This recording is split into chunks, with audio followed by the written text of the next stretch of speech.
नमस्कार, आप देख रहे हैं न्यूज 18 राजस्थान। आपके साथ मैं हूं आसिफ खान। देश में कोरोना पर अपडेट आपको बता देते हैं। 24 घंटे में 3,92,488 नए मामले सामने आए। 24 घंटे में 3,689 मरीजों की मौत हुई। बीते 24 घंटे में कुल नए मामले 3,92,000। बीते 24 घंटे में 3,684 की जान गई। 24 घंटे में 3,08,000 मरीज ठीक हुए।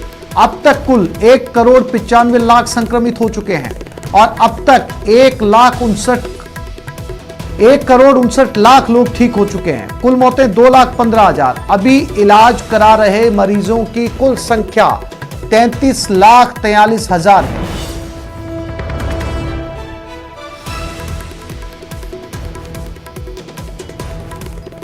तो आंकड़े सामने आज के 24 घंटे के। कोरोना की ना रफ्तार थम रही है, ना कोरोना का कहर थम रहा है। लगातार रोज नए आंकड़े सामने आ रहे हैं।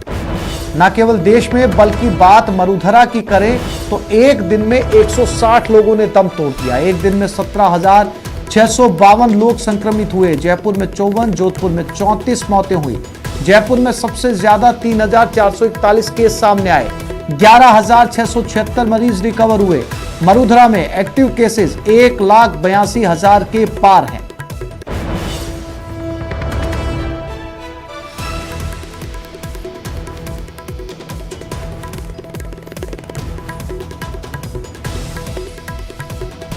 तो ये मरुधरा का हाल है।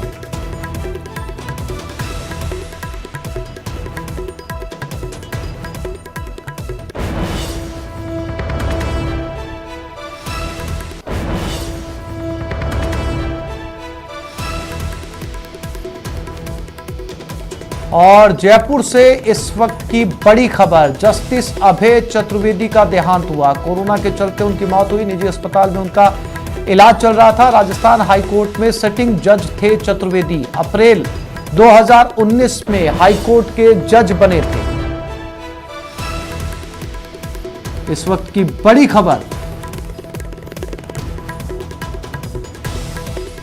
जस्टिस अभय चतुर्वेदी का देहांत हो गया। हॉस्पिटल में भर्ती थे। निजी अस्पताल में उनका इलाज चल रहा था। राजस्थान हाईकोर्ट में सिटिंग जज थे चतुर्वेदी। अप्रैल 2019 में हाईकोर्ट के जज बने थे।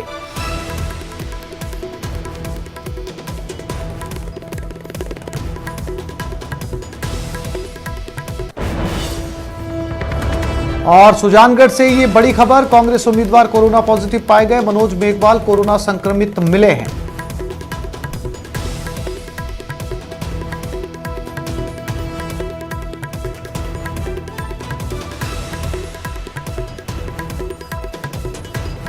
और प्रदेश में रेमडेसिविर इंजेक्शन की कालाबाजारी के खिलाफ अभियान में स्पेशल ऑपरेशन ग्रुप को बड़ी कामयाबी मिली है। एसओजी ने जोधपुर, सिरोही और अजमेर डिकॉय ऑपरेशन कर रेमडेसिविर इंजेक्शन कालाबाजारी करने वाले 5 लोगों को धर दबोचा है और आरोपियों के कब्जे से 8 रेमडेसिविर इंजेक्शन बरामद किए। सिरोही के शिवगंज से क्षितिज मेवाड़ा और प्रवीण कुमार नामक के 2 आरोपियों को गिरफ्तार किया गया है। जोधपुर से आदित्य और ऋषभ नाम के 2 आरोपियों को राउंड अप किया गया। अजमेर से राहुल नाम के शख्स को गिरफ्तार किया गया। आरोपियों से पूछताछ में एसओजी को रेमडेसिविर इंजेक्शन की कालाबाजारी करने वाले गिरोह के बारे में अहम जानकारियां मिली है। फिलहाल एसओजी ने 5 आरोपियों के खिलाफ मुकदमा दर्ज कर जांच शुरू कर दी है।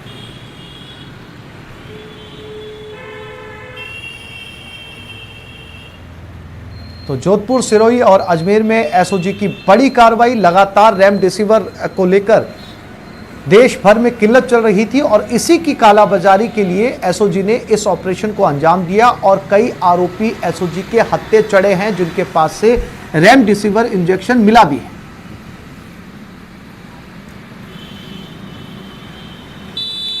कोरोना काल चल रहा है, सड़कें सूनी हैं, ऑटो वालों को सवारियां नहीं मिल रही। कभी कभार कोई ट्रेन आती है तो सवारियां मिलती है। इस दौरान भी अगर कोई दूसरा ऑटो वाला सवारियां ले जाए तो गुस्सा 7वें आसमान पर पहुंच जाता है। गुस्से का यह नजारा आज दौसा रेलवे स्टेशन के बाहर नजर आया। हिसार से चलकर जयपुर जा रही ट्रेन दौसा रेलवे स्टेशन पर रुकी। इसी दौरान कुछ यात्री जब स्टेशन के बाहर आए तो ऑटो वाले सवारियां लेने की जद्दोजहद में जुट गए। तभी एक ऑटो में बैठी 2 सवारियों को दूसरे ऑटो वालों ने कम किराए का प्रलोभन देकर अपने ऑटो में बिठा लिया, जिस पर दोनों ऑटो वाले बीच सड़क पर भिड़ गए।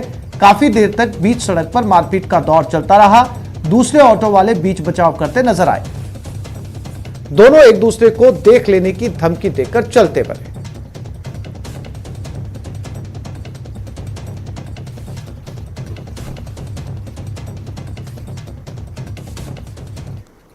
और अब बात टोल कर्मियों की गुंडागर्दी की। पाली में टोल कर्मियों की गुंडागर्दी का वीडियो वायरल हो रहा है। वीडियो में टोल कर्मी कांग्रेस नेता के साथ मारपीट कर रहे हैं। वीडियो में एक महिला भी नजर आ रही है जिससे भी बदसलूकी की जा रही है। जानकारी के अनुसार कांग्रेस नेता शादी समारोह से वापस लौट रहे थे, तभी टोल टैक्स को लेकर विवाद हो गया। इसके बाद टोल कर्मियों ने मारपीट शुरू कर दी। सूचना के बाद पुलिस ने 3 टोल कर्मियों को गिरफ्तार कर लिया है।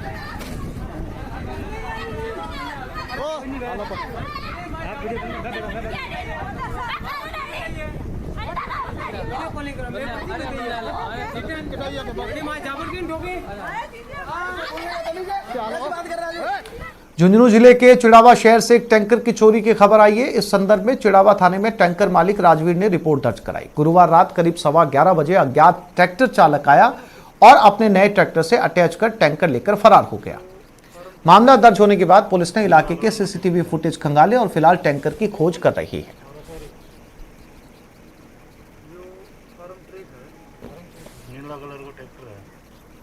अजमेर की गंज थाना पुलिस ने पिछले दिनों अपनी पत्नी की धारदार हथियार से गला रेतकर हत्या कर फरार हुए आरोपी पति अहमद रिजवान को इलाहाबाद से गिरफ्तार कर लिया। आरोपी पति ने पिछले दिनों दिल्ली गेट इलाके में अपनी पत्नी की हत्या कर दी थी और 13 महीने की बेटी को लेकर फरार हो गया था।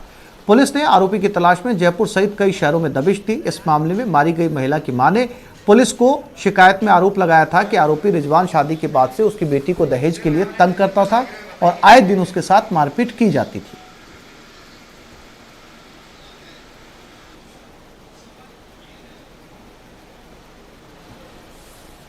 और अब रुक करते हैं सीकर का। खंडेला थाना पुलिस ने अवैध गांजा तस्करी करने वाले एक व्यक्ति को गिरफ्तार किया है। पुलिस ने उसके कब्जे से आधा किलो गांजा बरामद किया। खंडेला थानाधिकारी महेंद्र कुमार मीणा ने बताया कि नाकेबंदी के दौरान घनश्याम अग्रवाल नाम का शख्स बाइक पर गांजा लेकर जा रहा था। पुलिस ने उससे गांजा बरामद कर बाइक जब्त कर ली। आरोपी से पूछताछ की जा रही है, वो कहां से गांजा लेकर आया था और कहां सप्लाई करने जा रहा था।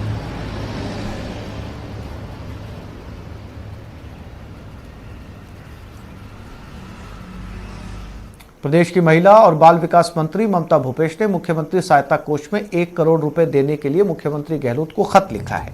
उन्होंने अपने पत्र में लिखा है कि 18 साल से ज्यादा उम्र के युवाओं को निःशुल्क वैक्सीन लगाना प्रदेश के लिए सराहनीय कदम है, जो आपकी मानवतावादी सोच को प्रमाणित करता है। भूपेश ने लिखा कि हालांकि निःशुल्क वैक्सीनेशन कार्यक्रम को केंद्र सरकार को आयोजित करना चाहिए था, लेकिन केंद्र ने निःशुल्क वैक्सीन उपलब्ध करवाने में असमर्थता व्यक्त की। ऐसे में निःशुल्क वैक्सीन उपलब्ध कराना अनुकरणीय है।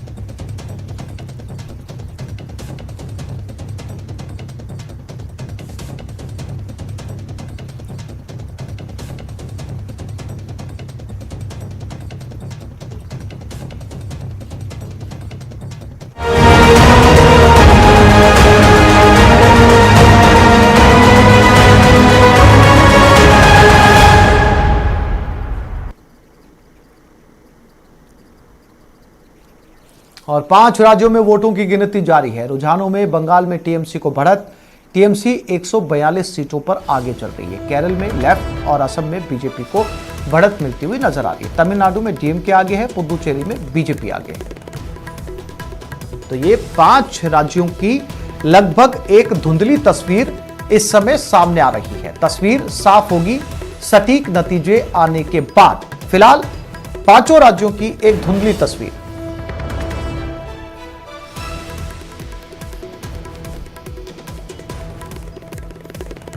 रुझान इस समय चल रहे हैं और रुझानों के आधार पर असम में बीजेपी आगे चल रही है, पश्चिम बंगाल में टीएमसी आगे चल रही है और इसके 142 सीटों पर टीएमसी लीड कर रही है। केरल में लेफ्ट और असम में बीजेपी को बढ़त है।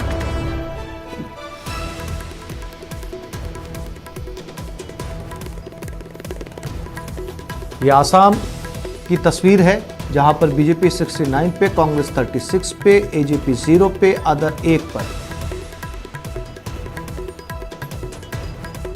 और ये पुदुचेरी की तस्वीर है जहां पर बीजेपी 11, कांग्रेस 4, अदर 1। 30 सीटों पर चुनाव चल रहे हैं, जिसमें से 16 की तस्वीर आपके सामने। और ये केरला को आप ग्राफिक्स के जरिए देख सकते हैं। LDF 93, UDF 45, NDA 2, others 0। 140 सीटों पर यहां पर चुनाव चल रहा है, जिसमें साफ तौर पर देखा जा सकता है कि एलडीएफ यहां पर लीड कर रहा है। और यह तस्वीर आपकी टेलीविजन स्क्रीन के ऊपर तमिलनाडु की रुझानों की है, तमिलनाडु चुनाव के रुझानों की, जहां पर AIADMK 95 plus, DMK 128 plus, AMMK 0, MNM 0, NTK 0, 234 सीटों पर।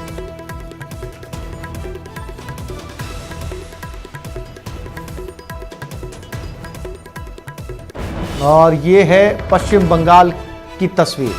रुझानों के आधार पर 151 सीटों पर टीएमसी आगे चल रही है, बीजेपी 82 पर और बाकी मोर्चा पार्टी 1 पर, अदर 0 पर।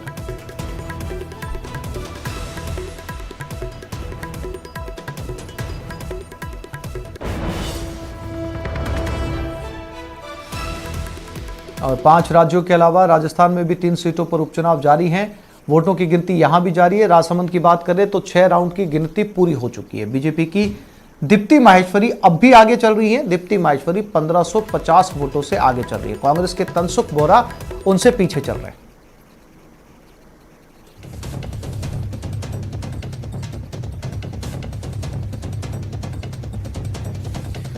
तो 6 राउंड की गिनती पूरी हो चुकी है। हालांकि आगे और भी कई राउंड हैं और 6 राउंड में दीप्ति माहेश्वरी बीजेपी की कैंडिडेट, कांग्रेस की कैंडिडेट तनसुख बोरा से इस समय आगे चल रही है, लीड कर रही है। राजसमंद जो नतीजे शुरुआती रुझान में राजसमंद के आए थे, वही नतीजे अब तक बने हुए हैं। सुजानगढ़ की भी बात कर लेते हैं। सुजानगढ़ में जो नतीजे रुझान के समय आए थे, वही अभी भी बने हुए हैं। कांग्रेस आगे है। कांग्रेस के मनोज मेघवाल आगे हैं। मनोज मेघवाल को 12,086 वोट मिले हैं। बीजेपी तीसरे नंबर पर बनी हुई है। खेमाराम को 7,487 वोट मिले। आरएलपी के सीताराम नायक को 9,050 वोट मिले हैं। और इसी खबर पर हमारे साथ हनुमान बेनीवाल, संयोजक आरएलपी, हमारे साथ फोन लाइन पर जुड़ गए। उनके साथ बात करते हैं। हनुमान जी, सुजानगढ़ में बहुत सरप्राइजिंग तरीके से जो आप है दूसरे नंबर पर चले आए हैं। दोनों बाकी सीटों पर भी आप अपनी उपस्थिति दर्ज करवा रहे हैं। क्या लगता है, क्या कुछ रहने वाले नतीजे? देखिए, मैंने जब पार्टी बनाई थी 2018 के अंदर, उस समय भी 25 से ज्यादा सीटों पर अच्छे वोट लिए थे। करीब 1 दर्जन जगह 50,000 के लगभग वोट लिए थे 2018 हमारे ने, और 3 विधायक हमारे जीते थे। उसके बाद जो 2 बाई इलेक्शन हुए, एनडीए से गठबंधन के बाद मैं सांसद बना, और मेरी वजह से भाजपा को बहुत बड़ा फायदा, करीब 16 सीटों पर राजस्थान के अंदर हुआ था लोकसभा चुनाव के अंदर। और बाई इलेक्शन जो 2 हुए उसमें आरएलपी जीती थी, खिंवसर की सीट, और मंडावा में कांग्रेस जीती जी। और इन तीनों सीटों पे जो मैं समय दे पाया, वो मैं पूरा पर्याप्त समय नहीं दे पाया। अकेला व्यक्ति था जो हर गाँव जा रहा था। लेकिन सुजानगढ़ के अंदर आज से जन रिजल्ट आएंगे, आप देखना। सुजानगढ़ के अंदर अभी बहुत बड़ा उलटफेर आगे के जो राउंड उनके अंदर होगा। सुजानगढ़ में राष्ट्रीय लोकतांत्रिक पार्टी जीतेगी चुनाव। लेकिन हनुमान जी, जब हम दूसरी सीटों पर अपने संवाददाताओं से बात कर रहे थे, चाहे वो राजसमंद हो या फिर सहाड़ा हो, वहां हमारे जो ग्राउंड पर मौजूद संवाददाता है, उन्होंने कहा कि आप वहां जनता के बीच में पहुंचे थे, आपने अपील की, कहीं ना कहीं जनता ने वहां आपकी अपील सुनी। यही वजह है कि तीसरे नंबर पर आप अपनी उपस्थिति दर्ज करवाने में कामयाब रहे और सुजानगढ़ में आप 2 नंबर पर पहुंच गए हैं।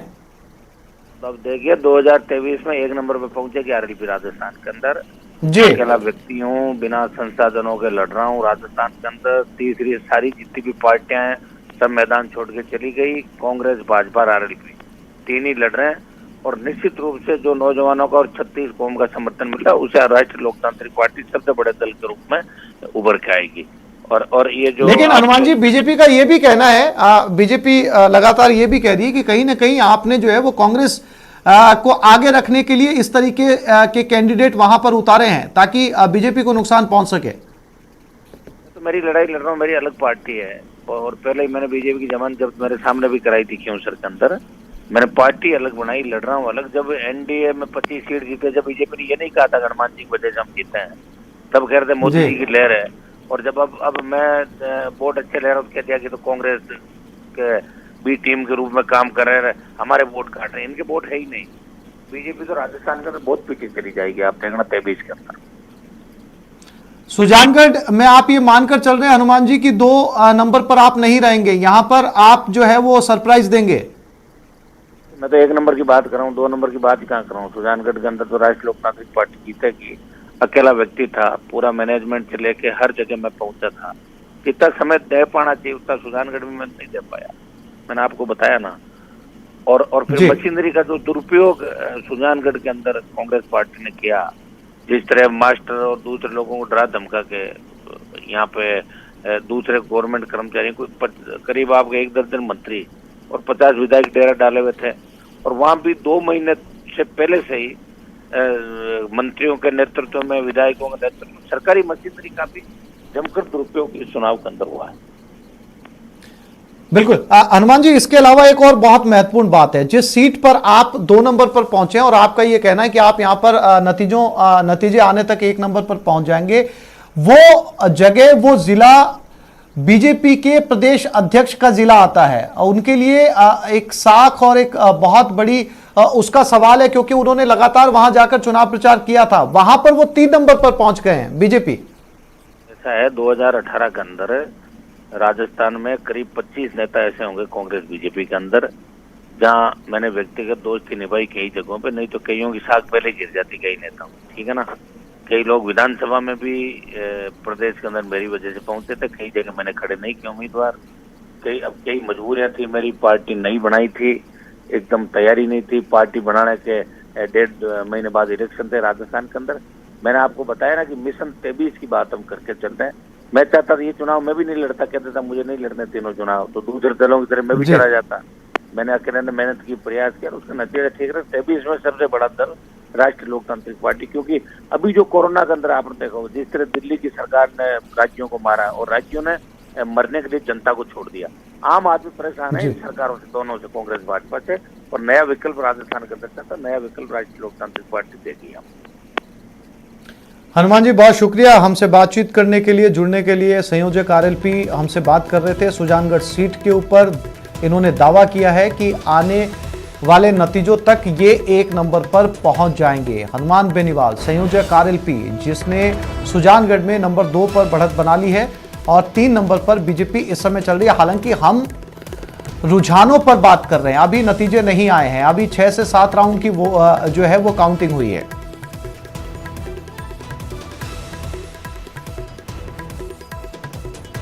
और हमारे साथ चर्चा को आगे बढ़ाते हैं रामलाल शर्मा, बीजेपी प्रवक्ता, अवधेश अकोदिया बने हुए हैं, उनके पास चलते हैं।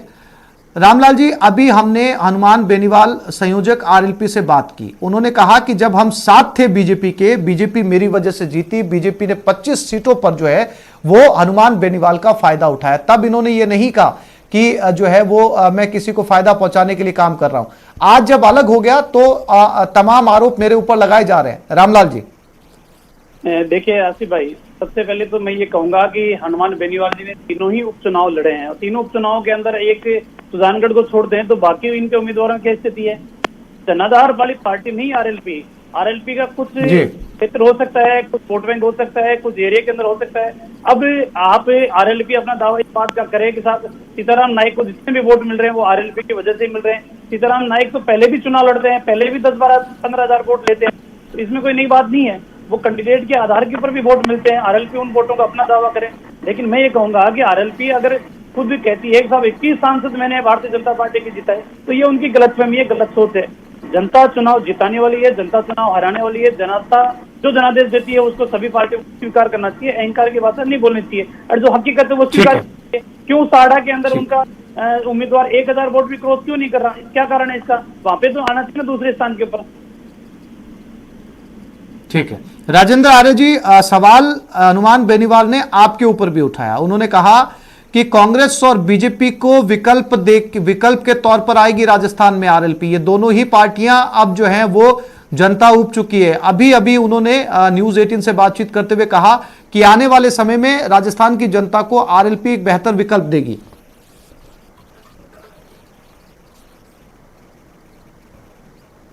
ऐसा कुछ भी नहीं है। जहां तक अगर आपने 2019 का लोकसभा चुनाव देखा होगा तो उसमें ये एनडीए के साथ गठबंधन में थे, और उसके बाद जो उपचुनाव हुआ था उसमें भी ये एनडीए के साथ गठबंधन में थे। और ये इनसे क्यों अलग हुए, क्या इनके अंदर अंतरकलह था या क्या आपस में समन्वय नहीं था, ये जाने। एक राजनीतिक दल के रूप में उन्हें चुनाव लड़ने का हक है, और भाजपा अगर उनको कांग्रेस की बी टीम कहती है तो भाजपा को अपने अंतर मन में झांकना चाहिए कि उसके साथ में उनके कितने घनिष्ठ संबंध रहे। और लोकसभा में वो माननीय प्रधानमंत्री के स्थान में कसीदे पढ़ते थे, आज उनको वो किस तरीके से बात करते हैं। तो ये सारी बातें, ये अवसरवाद की राजनीति इन लोगों को मुबारक। हम यहां ये कहना चाहते हैं कि कांग्रेस पार्टी हमेशा से ही जनता की और जनता के हितों की बात करती है। आप अगर इस पूरे देश का इतिहास देखेंगे तो हमने मतलब कभी भी अपने मतलब जो जनता को उसके हाल पे नहीं छोड़ा, उसको हमेशा हमने अधिकार के रूप में दिया है। चाहे फूड सिक्योरिटी की बात हो, चाहे राइट टू एजुकेशन की बात हो, तो तमाम जो हम अधिकार देकर, चाहे रोजगार गारंटी की बात हो, तो ये सारी चीजें हमने राजस्थान के अंदर मतलब जनता को दी, देश के अंदर जनता को दी, और सारी बातें हैं। तो इसमें हम जनता के ऊपर और जनता के लिए ही काम करते हैं। हमारे लिए राजनीति एक सेवा का माध्यम है, और ये जो भी बातें कर रहे हैं तो ये बिल्कुल अवसरवादी, और इन्होंने जिस तरीके से जातिवाद या धर्म के नाम पे जो राजनीति ये लोग करते हैं, तो ये इनको जनता धीरे धीरे समझ रही है। अब इनको अपनी जमीन खिसकती भी नजर आती है, तो ये अपने स्टैंड और अपने बयान बदलते हैं। ठीक है, अवधेश अकोदिया वरिष्ठ पत्रकार लगातार हमारे साथ इस बहस में बने हुए हैं। अवधेश, हनुमान बेनीवाल ने न्यूज 18 राजस्थान से बातचीत की। उन्होंने साफ तौर पर कहा कि राजस्थान में अब तीसरे विकल्प की जरूरत है, और तीसरा विकल्प आरएलपी है। उन्होंने हर जगह, चाहे वो लोकसभा चुनाव हो, विधानसभा चुनाव हो, हर जगह अपनी उपस्थिति दर्ज करवाई है। आज जो तीनों चुनाव के नतीजे आ रहे हैं, इनमें भी चर्चा में आज आरएलपी शामिल है। अवधेश। बिल्कुल आसिफ जी, देखिए, यदि सुजानगढ़ में आरएलपी नंबर 2 रहती है, नंबर 1 रह जाती है, फिर तो बहुत चौंकाने वाली बात है। नंबर 2 भी रहती है तो बहुत चौंकाने वाली बात है। लेकिन इस चुनाव परिणाम से ये कहना कि आरएलपी 2023 के विधानसभा चुनाव में बहुत कुछ बड़ा करने वाली है, ये बहुत जल्दबाजी है अभी ये कहना। क्योंकि जो विधानसभा का चुनाव होता है बहुत बड़ा उसमें क्षेत्र होता है, 200 सीटें होती हैं। वहां पर सिर्फ एक नेता के बूते जिनके ऊपर ये आरोप लगता है, जैसा हनुमान बेनीवाल और कांग्रेस के साथी ने अभी बोला कि वो एक क्षेत्र विशेष के, एक जाति विशेष के नेता हैं, तो केवल इस बूते, इस इक्वेशन से पूरे राजस्थान में एक इम्पैक्ट छोड़ना इस तरह का कि आप सरकार बनाने और बिगाड़ने के खेल में शामिल हो जाएं, एक सत्ता की चाबी आपके हाथ में आ जाए, इस लेवल तक पहुंचना संभव नहीं होता है। पूरे राजस्थान में यदि आपको चुनाव लड़ना है, कोई प्रभाव छोड़ना है, तो और नेताओं को, अलग अलग क्षेत्र के अलग अलग जातियों के नेताओं को जोड़ना होगा, तब जाके आप अपनी उपस्थिति दर्ज करवा सकते हैं। लेकिन फिलहाल उपचुनाव में आरएलपी का जो परफॉर्मेंस है, जो ट्रेंड में दिखाई दे रहा है, नंबर 2 पर भी रहते हैं, नंबर 3 पर भी चले जाते हैं, लेकिन बीजेपी के आसपास वोट हासिल करते हैं, तो ये हनुमान बेनीवाल के लिए बड़ी बात है, और बीजेपी और कांग्रेस के लिए खतरे की घंटी है, खासतौर पर बीजेपी के लिए। रामलाल जी, आपके लिए खतरे की घंटी है। अगर 3 नंबर पर जाते हैं तब भी, और 2 नंबर में तो आपसे आगे है ही।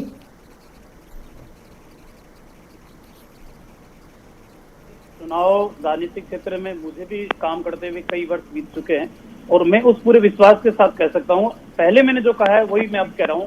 सुजानगढ़ के अंदर भारतीय जनता पार्टी कांग्रेस के अंदर ही टक्कर रहेगी, आरएलपी टक्कर के अंदर नहीं रहेगी।